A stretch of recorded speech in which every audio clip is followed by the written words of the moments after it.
unção vem do sangue. A unção está no sangue. O segredo do poder e da unção está no sangue. Você já leu que o sangue de Abel fala até hoje?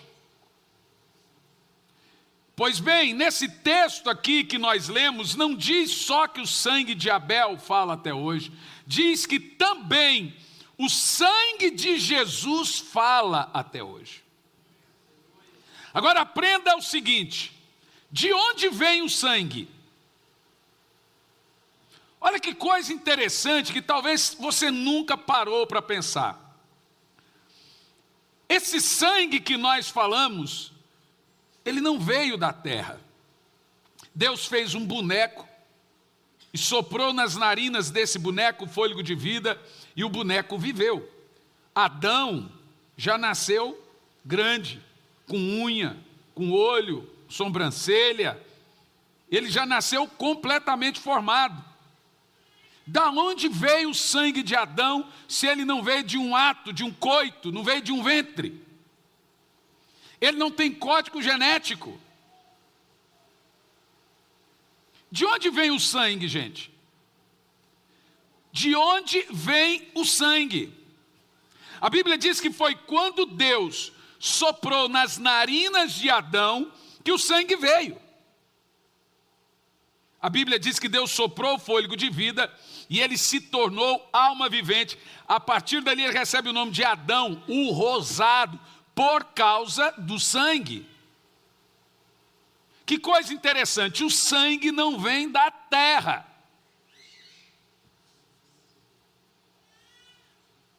O sangue não é uma composição genética da terra. O sangue veio de Deus. De onde vem o sangue de Jesus se não vem também de um código genético? Jesus não teve um pai terreno. Ele foi gerado pelo Espírito Santo. Então, de onde vem o sangue dele?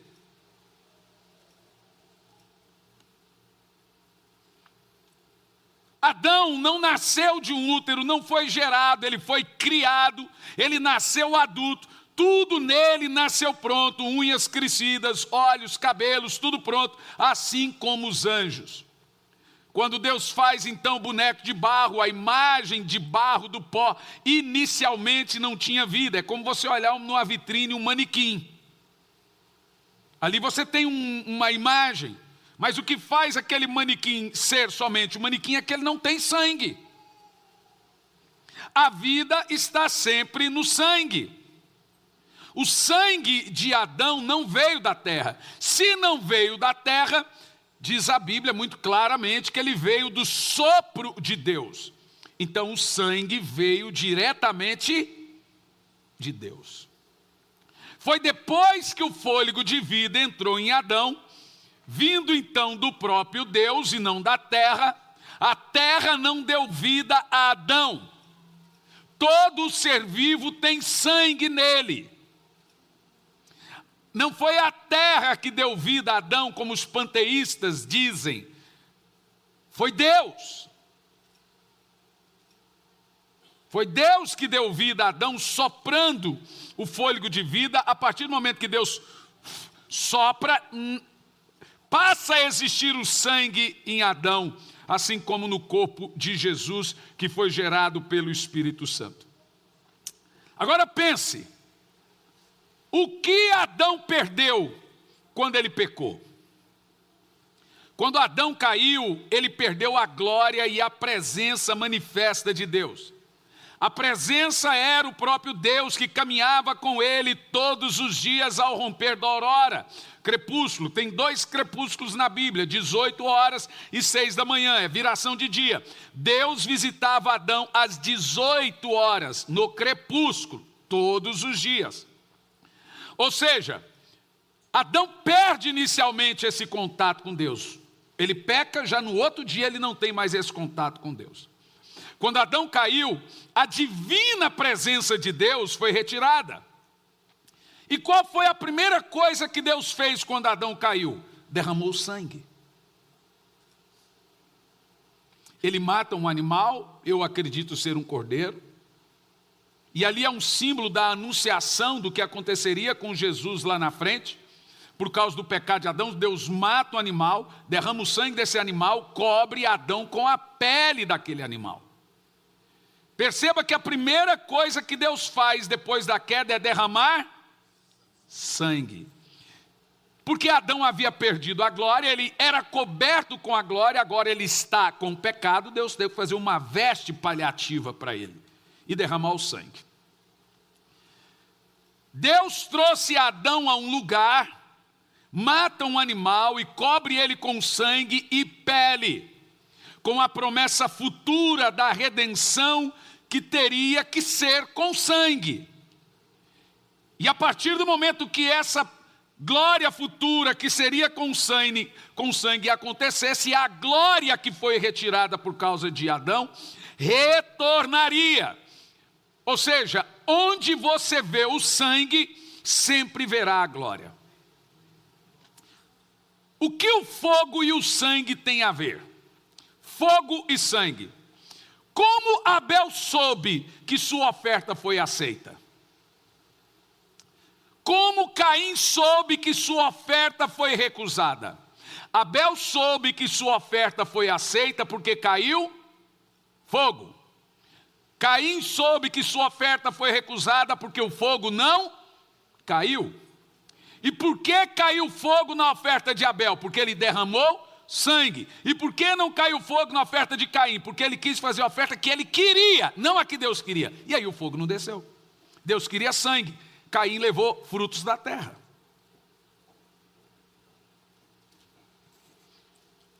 O fogo sempre vinha no Velho Testamento quando o sangue era oferecido. A partir então do pecado de Adão, passou a ser exigido que Deus só se manifestaria mediante o derramamento de sangue. Deixa para mim aquela imagem do tabernáculo, porque um pouco coloca aquela imagem do tabernáculo em amarelo, tá? E depois a imagem do tabernáculo da cruz, mas não coloque ainda. Em todo o caminho no Velho Testamento, você vai ver que o sangue de animais, de cordeiros, de aves, de bois, estava repleto em todo o Velho Testamento, para que Deus pudesse caminhar por causa desse sangue. Por quê, gente? Todo o Velho Testamento, de acordo com Hebreus capítulo 10, versículo 1, é sombra da realidade do Novo Testamento, mas não realidade. Como Jesus não tinha vindo em carne, né? Ele está lá, é evidente. Como o Espírito Santo não estava sobre toda a carne, então Deus tinha que manifestar-se de forma não real. Funciona assim: o tabernáculo de Moisés no deserto era reflexo do tabernáculo de Deus no céu. O tabernáculo de Deus refletia no tabernáculo de Moisés. Então o sangue no deserto era reflexo do sangue do Senhor no céu. Então refletia. Não era uma realidade. O sangue tem um propósito. E por que você tem ele em todo o Velho Testamento e no Novo de uma outra forma? Vamos analisar uma coisa aqui, sobre o fogo e o sangue. Veja, a unção está sempre no sangue. Veja, o fogo é um símbolo da unção de Deus. O fogo é um símbolo da presença de Deus, do avivamento e etc. Quando Caim ofereceu o sacrifício, o fogo não desceu. Isso simbolizava que a sua oferta foi rejeitada, porque não teve fogo. Os fogos sempre vinham no Velho Testamento como resposta ao sangue derramado. O fogo é sempre um símbolo da unção de Deus. Foi quando Deus respondeu com fogo. Antes disso, sempre havia derramamento de sangue. Então, a primeira vez que o fogo de Deus desce em resposta ao sangue é ali no início de tudo. Abel oferece o sangue e o fogo desce. O que o Caim faz? Ele vai lá e oferece outro sangue de morte. E aí traz uma maldição terrível sobre a terra. Ele não quis matar um sangue de um animal para Deus, mas matou do irmão. Entendeu a gravidade disso ou não? Você vê onde o orgulho chega? Ele derramou sangue. Mas o sangue é errado. Então escute bem. Abel soube que a sua oferta foi aceitada porque o fogo veio. Caim soube que sua oferta foi rejeitada, o seu culto, porque o fogo não desceu. É isso, gente. Um culto sem unção, um culto sem fogo, um culto sem glória, sem o Espírito, é um sacrifício rejeitado como o de Caim. Quando Deus aceita seu culto? Quando tem unção. Se não tem unção, Deus não aceitou. Está ali o sacrifício, mas Deus não aceitou. O fogo vinha constantemente quando o sangue era usado. Vejamos alguns exemplos. Toda vez que Moisés usava o sangue, o fogo descia. O fogo não podia se apagar. O sumo sacerdote tinha que manter o fogo aceso. E como ele mantinha o fogo aceso? Ele tinha que derramar o sangue no altar, na arca, matar o cordeiro no altar de bronze e jogar o sangue na arca. Então você percebe que o tabernáculo inteiro tinha um caminho de sangue entre o altar de bronze e a arca da aliança. O caminho do sacerdote era um caminho de sangue. Havia sangue em todo o tabernáculo, banhado com o sangue. E era esse ato que fazia o altar se manter aceso. Sem sangue não teria o fogo aceso. Quem entende o que eu estou falando? Quando Elias usou o sangue, matando um boi, o fogo desceu. Primeiro derramou o sangue, e então o fogo desceu. Davi só via o fogo quando o sangue era usado. A glória de Deus veio no templo de Salomão após o derramamento de sangue. Abraão ofereceu o cordeiro como sacrifício, derramou o sangue no Moriá, e Deus respondeu com fogo. Portanto, o sangue atrai a glória. Pergunta: o que desceu no Pentecostes? O quê? E quando é que veio o sangue? Se o sangue precede o fogo veio no Pentecoste, qual foi a hora que o sacrifício foi oferecido? Na cruz. Não poderia ser o contrário. O Espírito Santo jamais desceria sobre toda a carne se não houvesse um sacrifício de sangue. Então primeiro o sangue foi derramado, depois o fogo foi derramado. Você tem que se lembrar que o fogo só desce se houver sacrifício de sangue. O fogo do Pentecoste é uma resposta ao sacrifício da cruz. Por isso que primeiro você se oferece como sacrifício na cruz. Depois o fogo de Deus desce. Por isso que não há avivamento sem o sacrifício contínuo da oração. O fogo de Deus sempre será uma resposta ao sacrifício. Sempre no Novo Testamento, o fogo responderá ao sacrifício de sangue. Escute bem.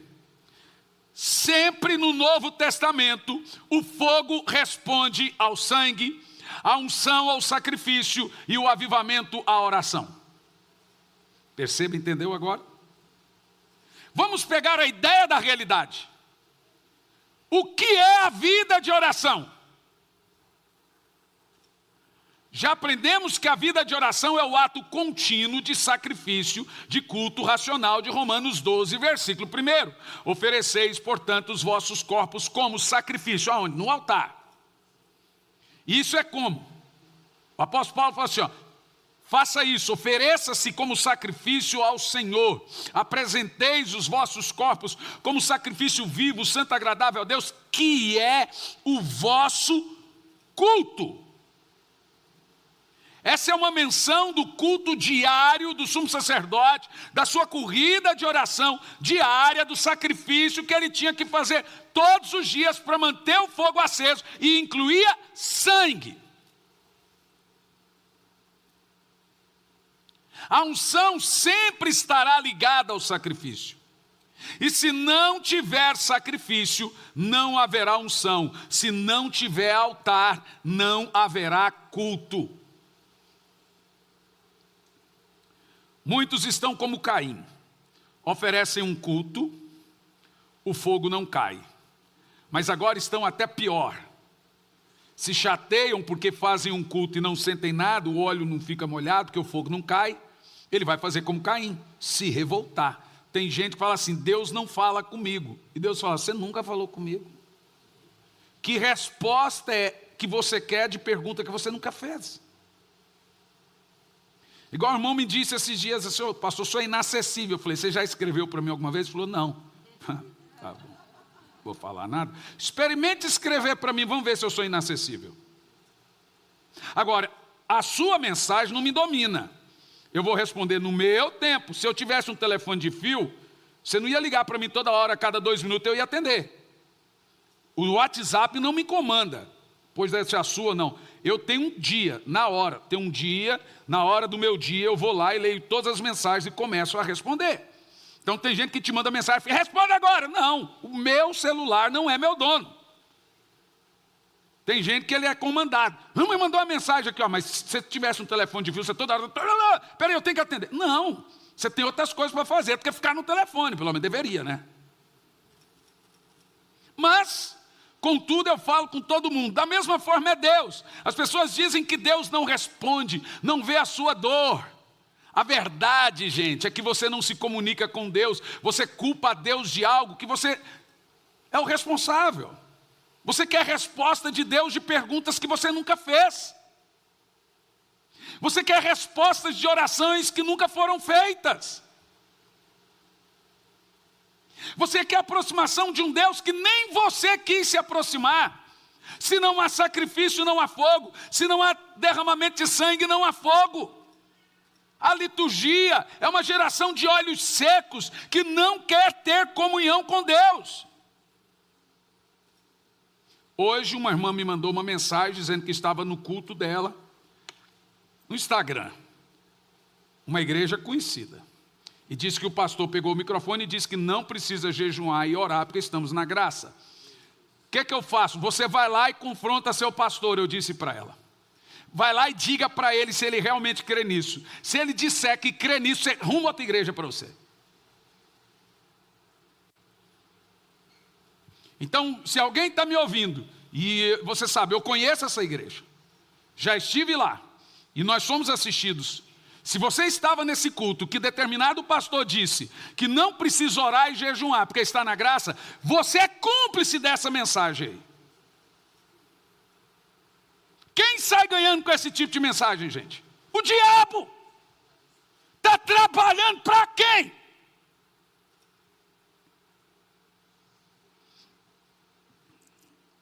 E aí agora a gente está como Caim, faz culto do nosso jeito, da nossa maneira, o fogo não cai e fica revoltadinho com Deus, porque quer fazer do seu jeito. Aí não tem fogo, os olhos estão secos, não tem unção, não tem graça. E eles se contentam com os olhos secos, não tem olhos molhados. Se o culto não é para Deus, é para quem? Para homem. É culto, mas não é para Deus. É uma constatação bíblica. Deus só responde ao sangue. Então veja bem, era sempre necessário um cordeiro. Porque Deus só responde ao sangue. No Velho Testamento era sempre necessário um cordeiro. Escute bem, há muitos cordeiros no Velho Testamento. Muitos morriam. Todo dia. Mas só há 33 tipos de cordeiros proféticos apresentados no Velho Testamento. Esses 33 tipos de cordeiro, literalmente representam Jesus. Toda vez que apareceu esses 33 tipos de cordeiros na Bíblia, está evidentemente falando de Jesus, com seus 33 anos de idade, morrendo na cruz do Calvário. Por exemplo, em Êxodo 12, nós temos um desses 33 tipos de cordeiro, que foi morto um dia antes do povo sair do Egito, para passar o sangue no umbral da porta. E diz o texto que o anjo da morte veio e não pôde entrar naquelas casas por causa do sangue. Esse é um tipo do Cordeiro de Deus, do sangue de Jesus derramado. Então o que temos aí? Quando o sangue foi derramado, um dia depois eles saíram do Egito depois de 400 anos de escravidão. Mas eles matavam o cordeiro todo dia. Mas aquele cordeiro era o profético. Então não era qualquer cordeiro. Agora eles mataram o cordeiro certo. Então Deus sempre, até vir Jesus, exigiu um cordeiro. Você vai se lembrar então que cada família matou o seu cordeiro, comeu a carne dele, com erva amarga. A erva era para eles não se esquecerem dos 400 anos de escravidão, para também não relaxar. E o pão era para se lembrar da libertação. E a carne do Cordeiro de Deus, Cordeiro Pascal. Todos os patriarcas, profetas, entenderam que deveriam usar sangue. Então não havia ritual, não havia culto, não havia nada sem antes começar pelo ato do sangue.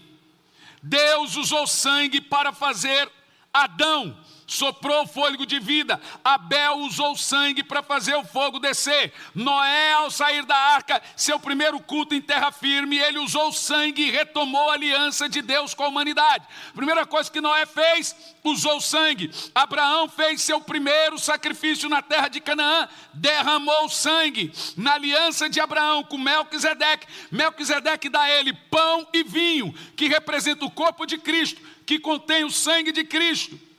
E o pão, que representa o Espírito, a carne do Senhor. É o sangue e o pão. Cada homem que andou com Deus, a primeira coisa que fizeram foi construir um altar e ali manter diariamente o sacrifício. Sem um altar particular, não haverá fogo do céu, presença de Deus, resposta à oração, porque são perguntas nunca feitas. Mas você morre de vontade de viver milagre, mas sequer pede por um. Você reclama por não ter, mas não pede.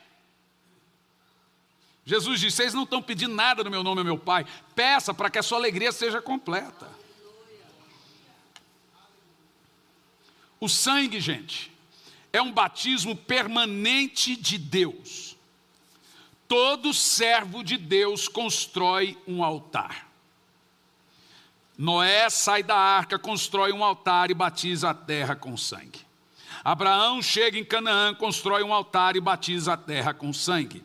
Isaac, a primeira coisa que ele faz, constrói um altar e aplica o sangue. Jacó, a primeira coisa que ele faz, constrói um altar e aplica o sangue. A primeira coisa que Deus pediu para Israel, uma noite antes de sair do Egito, aplique um sangue, mata um cordeiro para cada família, passe o sangue nas portas. No dia seguinte eles foram livres de 400 anos de escravidão. Davi conquista Jebus, depois vem a ser Jerusalém, porque ele aplica o sangue, batiza ali, faz um sacrifício, e agora ele conquista a cidade de Jerusalém, porque ele aplicou o sangue. Salomão termina de construir o templo, se entristece, porque a glória de Deus não descia, a glória de Deus não vinha, então ele entende, vai lá e aplica o sangue, a glória de Deus desce. Deus também tem um simbolismo de sangue com a pessoalidade do homem, não só no coletivo. O que era a aliança da circuncisão? Toda criança hebreia de 8 anos de idade devia ter seu prepúcio cortado. Prepúcio não é o pênis, é o pelinho do pênis. O Adolf Hitler, ele sabia quem era judeu, que ele mandava abaixar a calça. Opa, judeu, sobe de novo, põe na cadeia. Então, tinha que ter uma marca de sangue. Com 8 anos de idade, a criança tinha que derramar o sangue dela para ter uma aliança com Deus. Moisés quase perdeu a vida quando se esqueceu disso.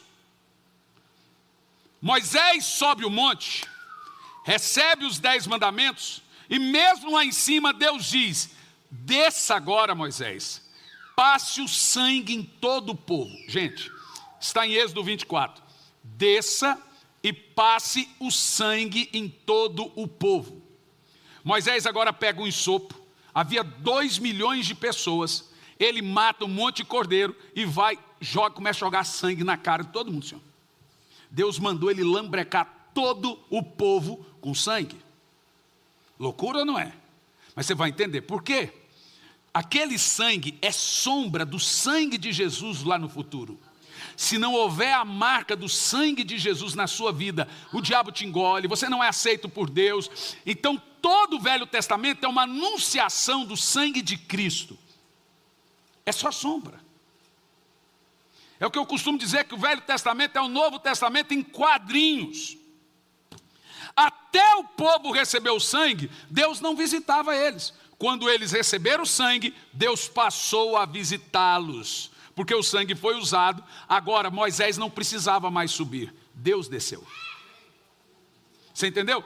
Porque o sangue foi usado, agora Moisés não precisava mais subir. Deus desceu. O sacerdote mata o cordeiro, pega o sangue, joga o sangue na tampa da arca, joga o boi ou o cordeiro na arca, e ali ele começa a jogar. Todo lugar do altar é banhado com sangue. Põe a imagem amarela, por favor. O texto diz assim, ó, nós temos aqui, preste muita atenção no que você vai entender aqui. Aqui é o primeiro lugar que entra no tabernáculo, o altar de bronze. Na realidade, nós temos aqui 6 altares, são chamados de altares. Em Salmos 84, versículo 1, tem um cântico do filho de Corá, que Davi canta depois. E eu acho que vocês já cantaram muito essa canção. Quão amáveis são os teus tabernáculos, Senhor dos exércitos. A minha alma suspira e desfalece pelos teus átrios. O pardal encontrou casa, a andorinha ninho para si. Eu encontrei teus altares, Senhor, Rei meu e Deus meu. Sabe o que é interessante nesse texto? Davi diz, o pardal encontrou casa, a andorinha encontrou um ninho, eu encontrei teus altares. Interessante que ele não fala teu altar. E você vai pegar desde o verso 1, ele está falando do que está dentro dos átrios do tabernáculo. Ele diz, a minha alma suspira pelos teus átrios, pelo teu tabernáculo. Davi está dizendo que, assim como é importante para o pardal encontrar a sua casa, a andorinha o seu ninho, é importante para o servo de Deus encontrar os altares. E existem 7 altares que não são reparados, e todos eles têm a marca do sangue. Aqui estão os 6 altares, altar de bronze, altar da pia de bronze, o altar do candelabro, o altar da mesa da preposição, o altar de incenso e o altar da presença de Deus, que é a arca. E aqui já começava derramando o sangue. E agora você vê o sangue em todos os altares. Sangue no altar de bronze, sangue na pia de bronze, sangue no castiçal, sangue na mesa da preposição, sangue no altar de incenso e o sangue na arca. Porque o sacerdote tinha que pegar esse sangue do cordeiro que foi morto aqui e jogar em cima da tampa aqui. Então havia um caminho de sangue do cordeiro. Isso é chamado de caminho. Esse era o caminho que o sacerdote tinha que fazer diariamente para manter o fogo aceso. Ou seja, o caminho para a presença de Deus passava pelo derramamento de sangue. Então agora eu quero você bem animado com o que você vai ouvir. Mas animado! Ei, curitibanos! Olha para o irmão do lado, faz assim. Faz assim para ele. Fala, cospe o limão aí. Seu azedo. É fome. Daqui um pouco vocês comem. O pão da ceia. Já alimenta vocês. Tem que entregar o jejum antes, né? Meu Deus, gente. Vocês não venceram esse ídolo ainda. Vocês devem estar morrendo. Sonhando com um porco correndo atrás de você. Pastor, eu tive uma visão de um demônio. Como é que era o demônio? Era um pão. Um cara fez assim. Não era um pesadelo, é vontade de comer mesmo. Então escute bem. Eu amo isso aqui. Eu quero ânimo agora. A Bíblia diz em Hebreus que Deus se cansou do sangue dos animais. Ele disse que aquele sangue nunca pôde remir pecados. Mas ele tinha que fazer aquilo como sombra para a realidade da cruz. Então Deus falou, não tem mistério, isso aí era só anunciação. Teve que fazer para o povo entender a importância do sangue. Então Deus grita lá do céu, eu quero um cordeiro.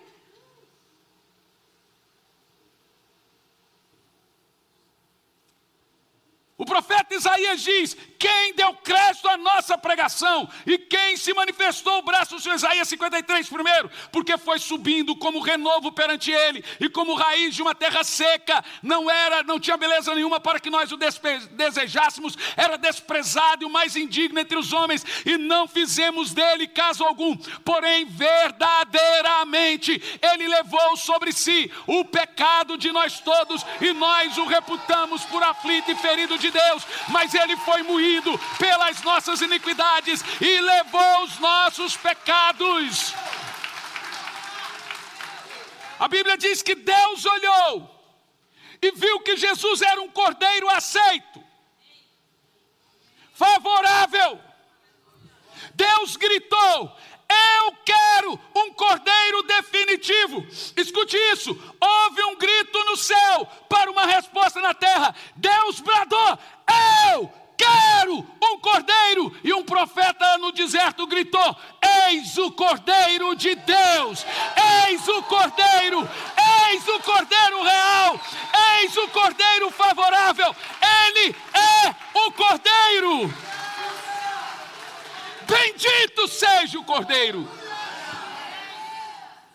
Lembre-se, o caminho para a presença no tabernáculo sempre foi marcada com sangue, desde a entrada até a arca. Era banhado com sangue. Mas agora a Bíblia diz que existe um novo caminho.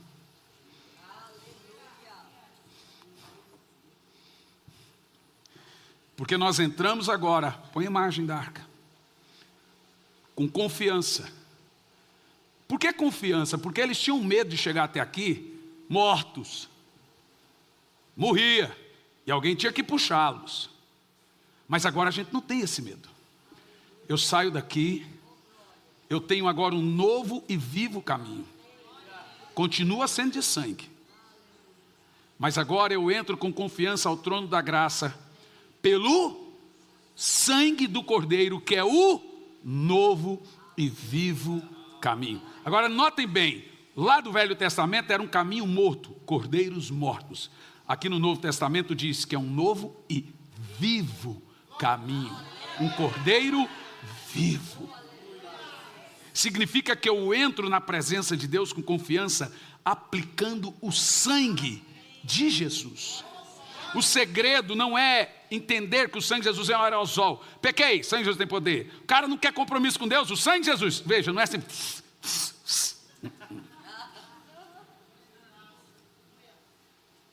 Tem gente aí até blasfema, fala, sangue de Jesus tem poder. Ele pensa que é macumba. Não é? Vou te explicar como que funciona essa questão do sangue de Jesus. Imagina aqui o tabernáculo. O camarada descobria que ele tinha lepra. E a lepra na Bíblia é a doença que representa o pecado. Por isso que lepra, a Bíblia não fala de cura de lepra, fala de purificação de lepra. O leproso não procurava um médico. Ele procurava o sacerdote. Jesus falou para os leprosos, procura um médico. Ele falou, procura o sacerdote.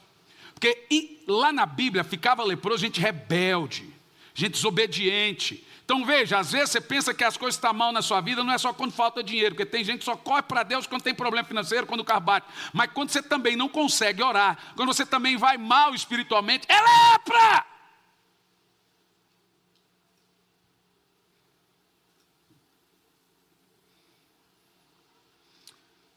Então o que o sacerdote fazia? O camarada olhava para o leproso. Ele tinha que ficar 7 dias isolado depois desse ritual de purificação. Qual era o ritual de purificação do leproso? Pegava 2 pombas, branquinhas, presta atenção. Matava uma e deixava uma viva. Colocava dentro de uma botija de barro o sangue da pomba. E pegava a pomba viva e banhava no sangue da pomba morta. Parece coisa de candomblé, né?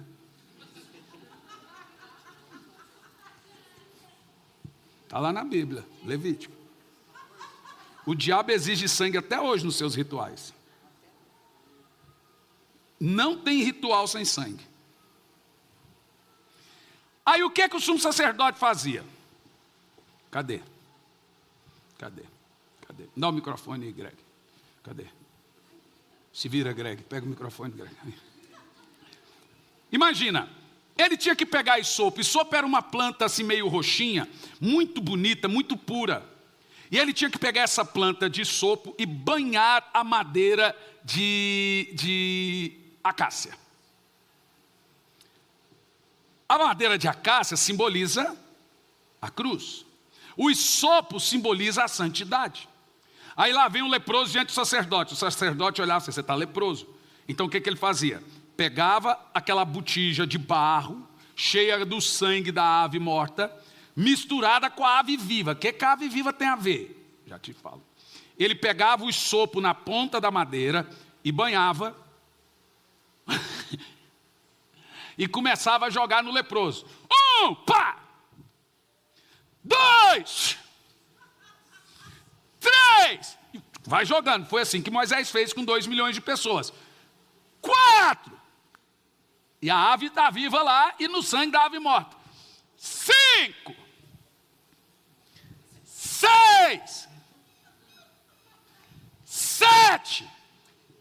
Ele banhava o leproso 7 vezes. A ideia, a Bíblia fala de aspergir. Por isso que a Bíblia diz que Jesus aspergiu o seu sangue.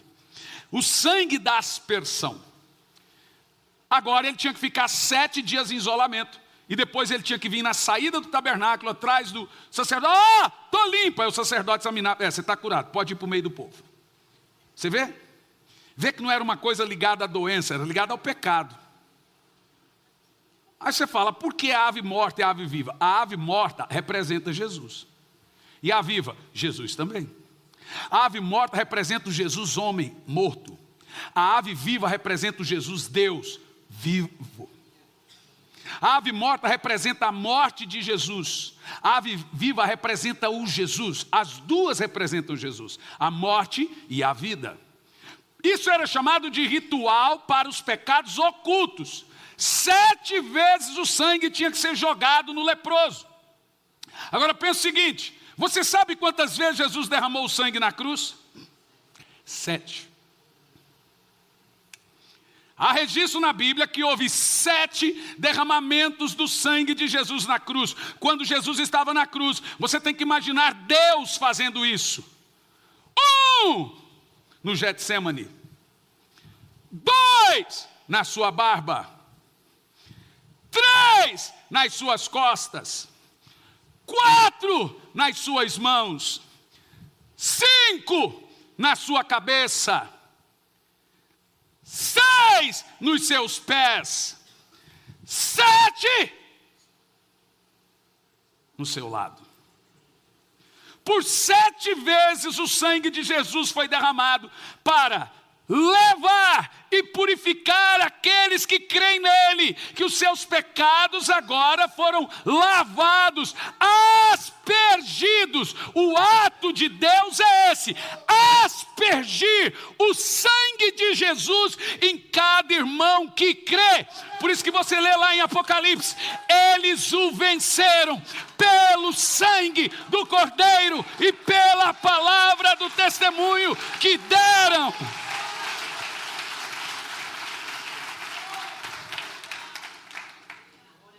Então aqui nós vemos o segredo. Levítico 14, primeiro, Deus diz, quando o leproso quiser ser limpo, ele precisa ir ao sacerdote. O sacerdote deve fazer o ritual da purificação. Põe para mim Apocalipse 12, e eu quero mostrar para você o grande segredo a partir do 10.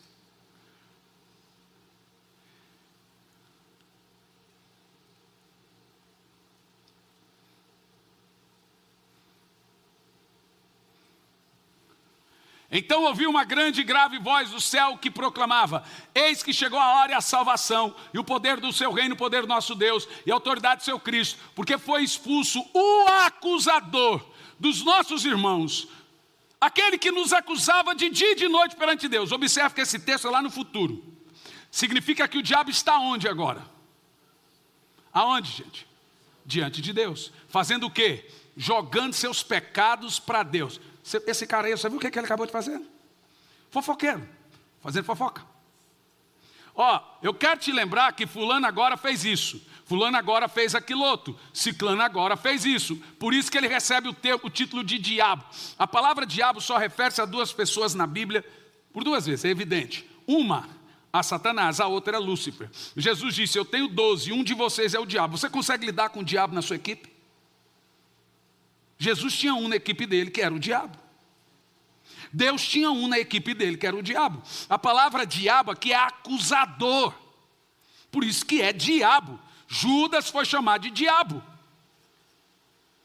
E o que é interessante, que a maneira de você vencer a acusação do diabo, só tem uma maneira. Eu disse a um irmão essa semana, eu falei, ó, você está padecendo do maior mal que existe, que é o mal da acusação. Ninguém suporta a acusação. A acusação, ela massacra você. Gente, o chefe, o mestre, o expert de acusação é o diabo. É o cara que derrubou a terça parte dos anjos. Ele é o mestre da acusação. Há pessoas em hospício que não venceram a acusação. Há pessoas que desistiram de seus casamentos que não venceram a acusação. Há pessoas que não oram porque não vencem a acusação. Só há um remédio para a acusação: a aspersão e a aplicação do sangue de Jesus, como Paulo chama, aprender a aplicar o sangue de Cristo na sua má consciência.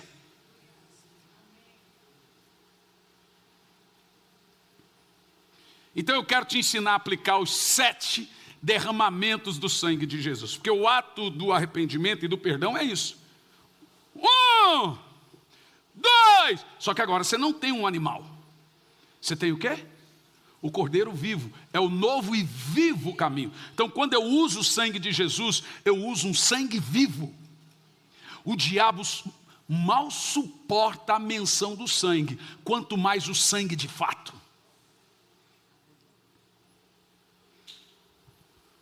Eu poderia gastar tanto tempo aqui falando sobre as minhas experiências com o sangue de Jesus. Mas desde o dia que eu aprendi a utilizar o sangue de Jesus, a minha vida mudou completamente. A aplicar os 7 derramamentos do sangue de Jesus, a minha vida mudou completamente. Irmão, você sabe o que é jejum? Todo mundo aqui está em guerra com o diabo. Só que aquela guerra de Facebook, de indireta, ô cachorro! É, porque eu também, um joga indireta para o outro. Agora jejum é trocação. Vem para o play, seu filho de uma mãe. Você é homem? Jejum é chamar o diabo para trocar tapa. Você está trocando soco com o diabo todos os dias e não quer retaliação. Por isso que a Bíblia fala que você tem que vigiar. Tem gente que fica mais rebelde no jejum. Em vez dele vigiar, controlar, o diabo entra nele. Você tem que falar, espírito bom, sai desse corpo das trevas, deixa Lúcifer em paz. O jejum deixa você irritado, então se você não vigiar, tem gente que ora muito, mas não vigia. Aí o diabo entra, porque veja, não, guerra espiritual é isso, ninguém vai para uma guerra sem sair ferido. Ah, então não vou fazer jejum, que a coisa é difícil. Continue então escravo. Há vitórias, todas as vitórias só conquistamos coração em jejum. Você pode continuar sem conquistar nenhuma. Dói. Há retaliação, há luta, há desafio, há coisas que você fala, por que isso está acontecendo? Porque você está em jejum, você está aqui com o diabo, trocando soco. Jejum é trocação, é guerra, é luta franca. Você está levando e dando, mas no final você ganha. A Bíblia diz, eles o venceram. Eu estou aqui nessa noite para aplicar o sangue de Jesus na sua casa, para aplicar o sangue de Jesus nos seus filhos, para aplicar o sangue de Jesus nos seus netos. Você tem que aprender a aplicar o sangue. Põe a imagem da cruz. Vou te ensinar a aplicar o sangue. O que é a corrida de oração?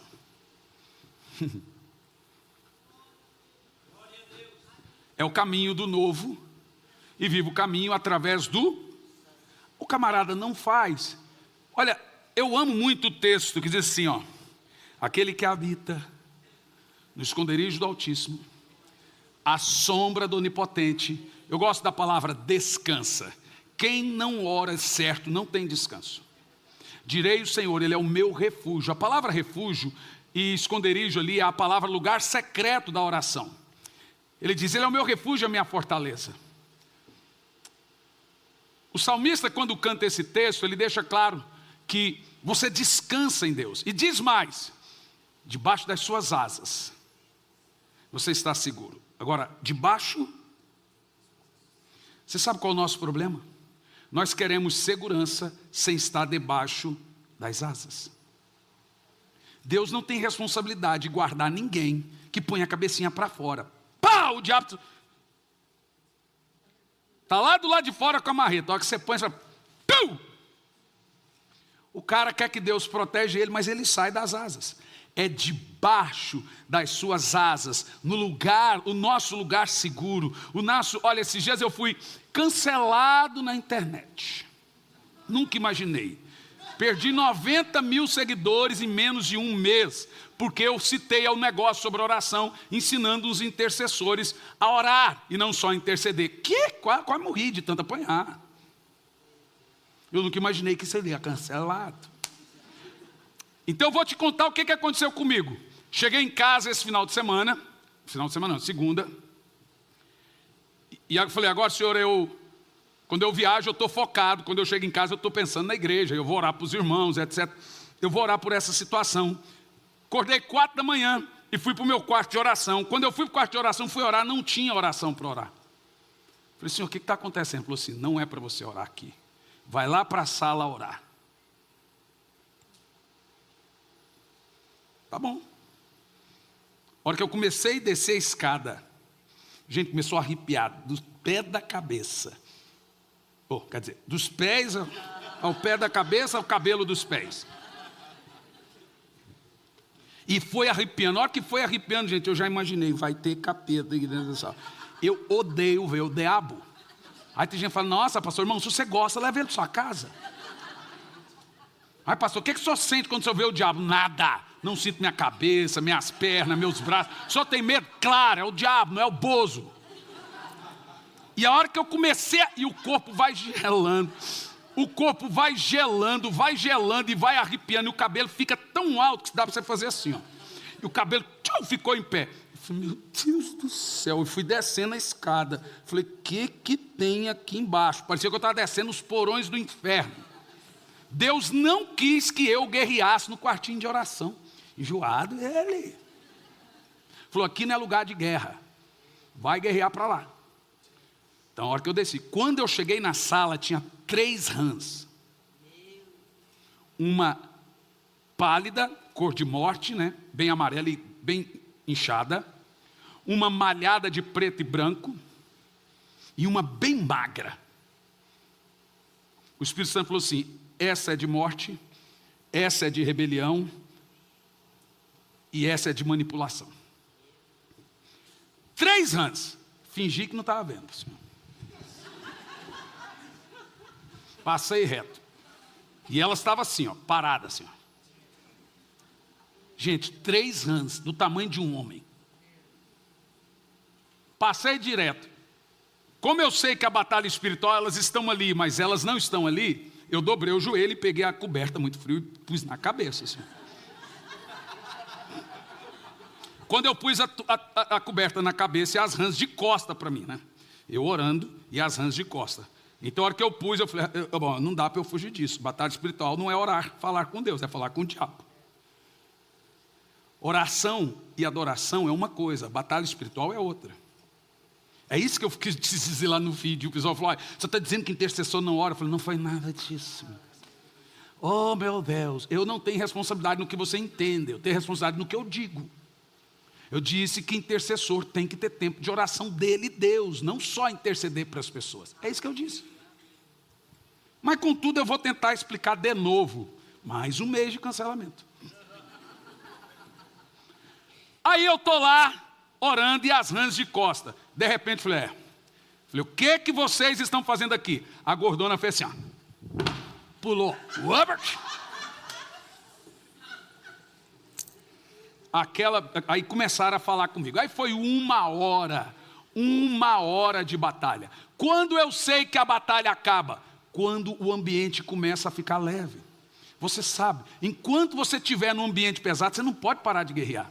E o que você mais faz numa hora de uma luta, treva, batalha espiritual, é quando tem confusão na casa, você começa a clamar o sangue. Aplicar o sangue. E eles tentavam aproximar, eu aplicava o sangue. Eu aprendi que o nome de Jesus é arma de ataque, o sangue de Jesus é arma de defesa. Quando você ataca, você usa o nome. Quando você se defende, você usa o sangue. Agora se ataca, em nome de Jesus eu vou. Agora recua, o sangue de Jesus está sobre mim, o sangue de Jesus está sobre minha casa, o sangue de Jesus está sobre minha vida. E aí foi para 1 hora de batalha. O Senhor me mostrou o que cada rã simbolizava, aonde estavam essas rãs, o que elas representavam. Quando eu terminei a batalha, eu estava exausto. Aí o Senhor falou assim, agora pode subir e orar. Viu? Eu não estava orando. E não estava. Eu estava em guerra. Em nenhum momento eu estava em adoração. E se eu não for para adoração, vem depois a retaliar. Porque onde é que eu estou escondido? É aqui na presença.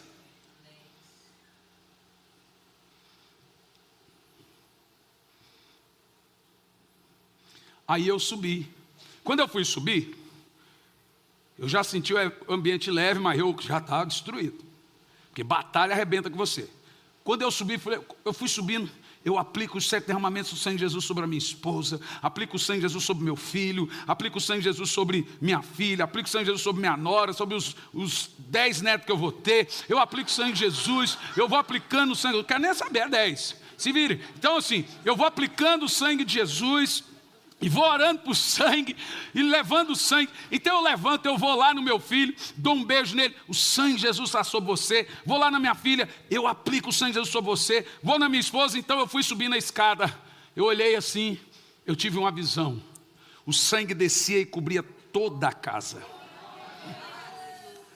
O quarto da Isa, a luz está queimada já tem um tempo. Coisa de pai que viaja.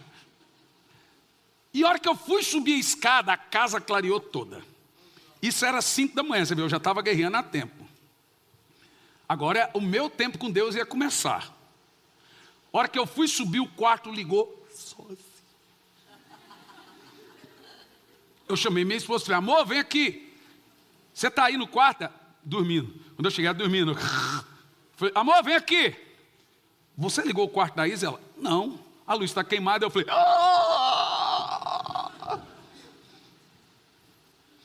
do nada, eu entendi isso como um sinal que a tempestade tinha passado, que a luta tinha passado, que eu tinha entrado na brecha por algumas famílias que estavam sendo vítimas dessas rãs.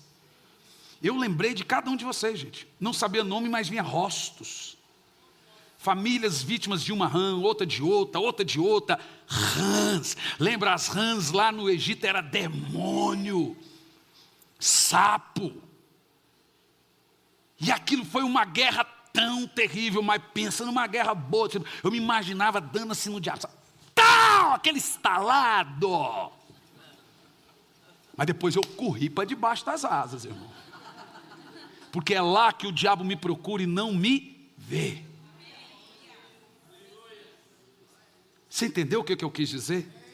Você pode interceder por quem você quiser, pela nação, pelo quem você quiser, mas depois corra para adorar. É a adoração que te protege, é o altar que te protege. Corra para a cruz, lá debaixo das suas asas você está seguro. Quando você souber a usar o sangue de Jesus, utilizar o sangue de Jesus, você tem que entender que a unção está no sangue. O sangue que faz a unção descer. Sabe por que muitos de vocês não sentem unção e presença de Deus? Por causa da acusação do diabo na sua mente. Deixa eu te falar um negócio. Toda vez que você vai buscar Deus, você fala, por que um chora outro não? O diabo fala assim, você não pode adorar assim. Seu passado é isso. Então vem a acusação. O que eu aprendi a fazer? Eu aplico o sangue de Jesus. Então começa, Senhor, eu aplico os 7 derramamentos do sangue de Jesus na minha consciência. Eu levo a minha mente cativa ao Senhor. Levo a minha mente cativa à minha esposa. A minha mente não está presa. Eu não saio na rua vendo mulher bonita assim. Eu fico assim, fico sentado assim, no aeroporto, olhando. Quando você olha, tem uma mulher sem roupa, com roupa. Então eu fico assim. Porque tem homem que sai procurando. Onde veio? Eu fico assim. Põe um fone e fica assim. Então eu falo, Senhor, eu prendo a minha mente na galega brava. Galega deliciosa, minha. Eu prendo a minha mente nela. Eu levo a minha mente cativa a Cristo. Você tem que prender a sua mente. A Bíblia diz, elevando a sua mente cativa. Os pensamentos falam, eu aplico o sangue de Jesus nos meus pensamentos. Paulo diz, purificando seus pensamentos com o sangue do Senhor. Os nossos pensamentos não são puros, e eles nos traz acusação e nos impede de sentir a presença de Deus. Por isso que gente amargurada vai para o inferno, porque a mente está suja, o coração está sujo. Então o que você tem que fazer? Faz o exercício. Como que a unção vem? Aplicando o sangue. Quando você aplica o sangue, o fogo desce. Então o que é que eu faço? Senhor, antigamente cantava assim, ó, eu entro no santo dos santos, por teu sangue posso entrar, a ti somente eu canto, ao grande eu sou vim honrar, eu adoro a ti. Veja, você entra vislumbrando. A minha filha esses dias perguntou, papai, o que é presença de Deus? Eu falei, tá bom, vou te dizer. Como que eu posso ver Deus? Eu falei, filha, você quer ver Deus? Na cama. Ela apronta muita coisa comigo na cama, gente. Até filmar e postar no Instagram. Quando eu vi já estava. Não tinha mais o que fazer. Super tifum. Ainda bem que o povo não sabe o que é isso. Deixa quieto. Sem barulho. E aí, falou, papai, como que eu posso ver Deus? Vamos fazer o seguinte, filha, deixa eu te explicar. A gente vê Deus pela fé. O que é fé? Mentalizar. Saber que está acontecendo. Como assim? Feche seus olhinhos, filha. Sabe por que criança na hora recebe a presença de Deus? É porque ela nunca precisa passar pela cruz. Esses 3 altares a criança não precisa passar. Porque esses 3 altares é para purificar coração e mão. 3, né? 2, né? A cruz é todo o altar. 2. O altar de bronze é para purificar coração. A pia é para lavar as mãos. Quem entrará no santo lugar? É o que tem as mãos limpas e o coração puro. O adulto é cheio de raiva, cheio de revanchismo. Ele quer retalhar, ele quer fazer vingança. É justiça própria. Ele acha que está com a razão. Então ele não consegue chegar diante de Deus. O culto dele, fogo, não desce. Ainda que desce para um, para ele não desce. É um culto de Caim. Porque o coração está cheio de reserva. Você entendeu o que eu estou falando? A criança é pura. Então ela já sai daqui e vai direto aqui. Por isso você começa a ministrar na criança, a lágrima já começa a rolar. O povo fala, mas como? Porque ela vai direto. A criança tem um atalho da presença. É o coração puro. Então normalmente, eu falei, filha, fecha os olhos. Olha como é lindo a pureza de uma criança. Imagina que você está numa sala gigante, gigante. Ela é gigante quanto? Tamanho do universo. É grande, papai, é grande. Imagina que nessa sala tem um trono gigante, gigante, gigante, no centro da sala. Que tamanho? Tamanho do universo. Papai, é grande. Imagina que esse trono é roxo. É cor safira, âmbar. Imagina que embaixo é um rio de cristal. E tem um monte de anjo andando para lá e para cá, raios e trovões saindo desse trono. Você está vendo? Estou vendo, papai. Agora imagina que tem uma pessoa sentada nesse trono. Você está vendo, filha? Estou vendo, papai. Imagina que o rosto dele é brilhante como o sol. Então eu não consigo ver. A ideia é essa. Mas você está vendo a face brilhando como o sol? Estou vendo. Seus cabelos brancos como a neve. Seus olhos como chamas de fogo. A sua face é maravilhosa. Suas vestes cobrem todo esse espaço gigante. E ela ali, aí eu ouvi o silêncio. Quando eu olhei, ela... Falei, o que foi, filha? Eu estou vendo ele, papai. Sabe o que é isso? É assim que nós contemplamos o Senhor, pela fé.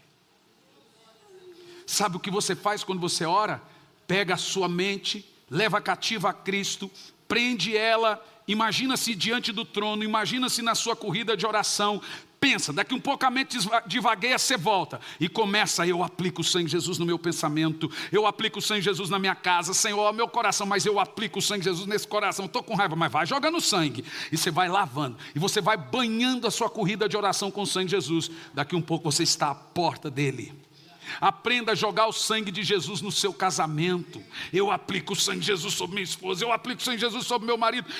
Eu aplico o sangue de Jesus na minha vida financeira. Eu aplico os 7 derramamentos do sangue de Jesus. Eu faço. Senhor, eu aplico o teu sangue na minha cabeça, para que eu tenha uma mente boa para pregar, para que eu não esqueça de nada. Eu aplico o teu sangue. Senhor, o Senhor quer que eu faça a sua obra? Então eu aplico o teu sangue. Me dê saúde mental, emocional e física. Me dê força para pregar, Senhor. Me dê força emocional para aguentar a pressão, porque servir a Deus é uma pressão muito grande. Então, o que eu faço, Senhor? Clama o sangue, meu filho. Clama o sangue, porque eu já dei o sangue. Eu dei o sangue para você usar. Então entra por esse sangue. Use esse sangue. Quando você usar o sangue de Jesus, você vai ver. Vai mudar suas finanças. Vai mudar sua saúde. Vai mudar vocês. Quem não usa o sangue estão desprotegidos. Faz o exercício agora. Joga o sangue de Jesus na sua mente agora. Pega toda a amargura que você tem, pensamento, e aplica os 7 derramamentos do sangue. E você vai começar a sentir uma presença de Deus agora. E se você não fizer isso, você deixará que você seja parecido com Lúcifer. Isso é rebelião a Deus. Vença a justiça própria, aplica o sangue aí. Quem se humilha será exaltado, quem se exalta será humilhado. Aplica o sangue aí agora. Ele vai curar toda angústia, todo mau pensamento. O fogo vai descer sobre o seu altar agora. E você vai sentir uma presença inigualável. Sabe por quê? Porque agora Ele está purificando você de toda má consciência. Toda acusação está indo embora agora pelo sangue de Jesus. Então aqui estou para dizer, você é digno. Você é digno pelo sangue. Pelo sangue você é digno. Pelo sangue você é digno. Pelo sangue você pode entrar. Entra agora pelo sangue. Deus quer que você entre pelo sangue agora. Você está vendo? Faça como a minha filha. Mentalize você debaixo das suas asas agora.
Em você. Ele está tocando em você agora. Você está sentindo a presença? Aproveita agora e começa a orar em línguas enquanto Ele toca em você. Você está banhado com o sangue de Jesus. Você está tomado com o sangue de Jesus agora. O diabo está olhando para você, sabe o que ele está vendo? O sangue de Jesus. Ele não consegue olhar para você porque ele está vendo o sangue. Gente, o segredo do fogo é o sangue. Então clame pelo sangue, aplique o sangue, o fogo vai descer na sua casa, na sua vida. Está vendo cura aqui agora, está vendo transformação aqui agora. Isso, aplica o sangue. É tempo de cantar, é hora da sua vitória.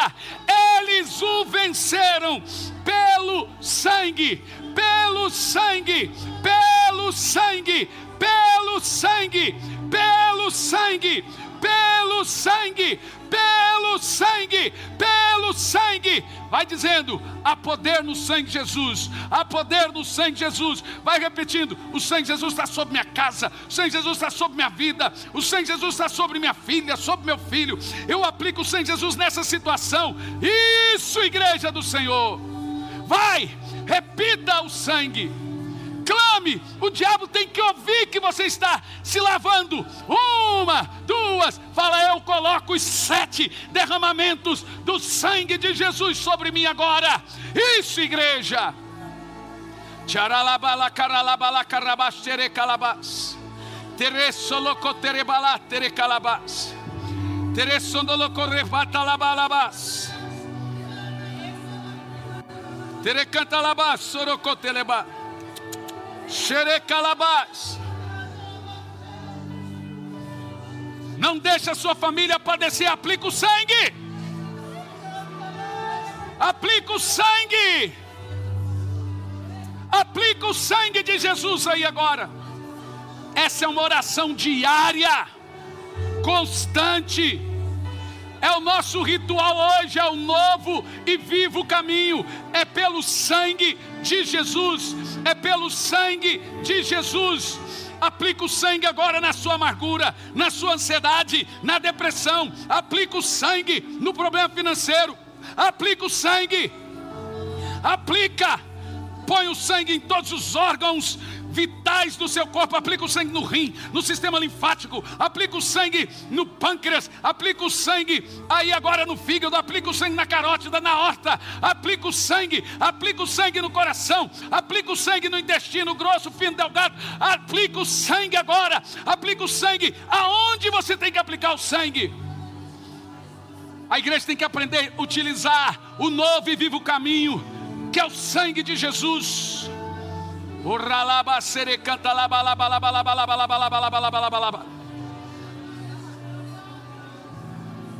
É debaixo das suas asas que estamos seguros. A unção está no sangue. É quando o sangue é aplicado que o fogo desce.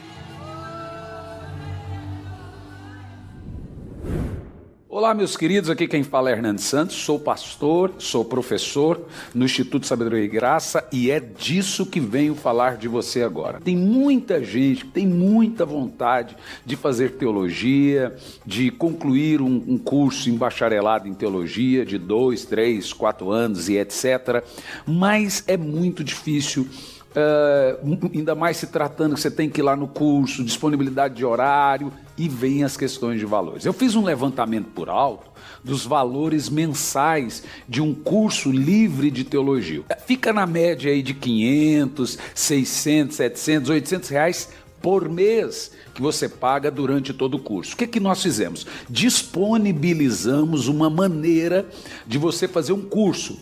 Eu dou essas aulas no sistema EAD, o curso está todo ele pronto, são 2 anos de disciplina, ou seja, você faz 1 ano e depois tem que fazer uma rematrícula para o próximo ano, no caso 2 anos de disciplina, com conteúdo de bacharel em teologia. Olha o valor que você paga anual no curso, são 2 anos, R$460. Eu já vi gente terminar o curso em 3 meses, 4 meses, etc. Aí você abre a matrícula para o 2º ano do curso. São 2 anos com conteúdo de bacharel em teologia. É R$460 ano, entendeu? Por ano. Gente, R$460 não equipara a parcela mensal de um curso comum livre em teologia.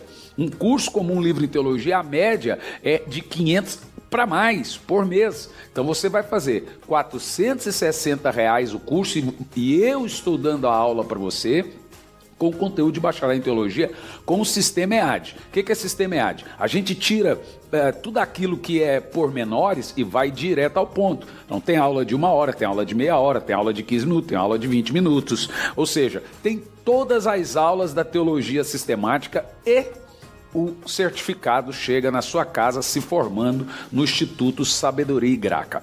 O que você pode fazer agora? Você vai entrar no site sabedoriaigraca.com, sabedoriaigraca.com, e você vai se inscrever no curso, passa o seu cartão. Tem bandeira de cartão que faz até em 12 vezes, tem bandeira de cartão que faz em 10, depende muito da sua bandeira. E aí você vai participar e fazer o curso conosco, sabedoriaigraca.com, curso de teologia, curso livre de teologia, com conteúdo de bacharelado em teologia. Espero você como meu aluno no Instituto Sabedoria e Graça. Entra no site sabedoriaigraca.com. Que Deus te abençoe.